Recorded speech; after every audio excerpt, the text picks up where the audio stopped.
Read the rhyming word of at family. C-A-T, bat, bat meaning balla. C-A-T, cat, cat meaning billy. E-A-T, eat meaning khana. H-A-T, hat, hat meaning topi. M-A-T, mat, mat meaning color. R-A-T, rat, rat meaning white.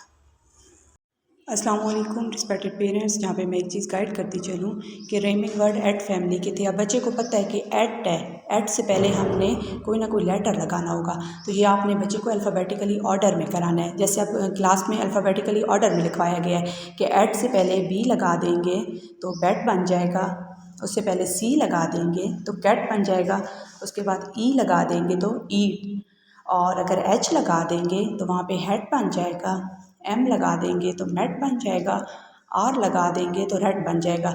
जब बच्चा alphabetically order में memorise करेगा तो उसे आसानी होगी। Thank you.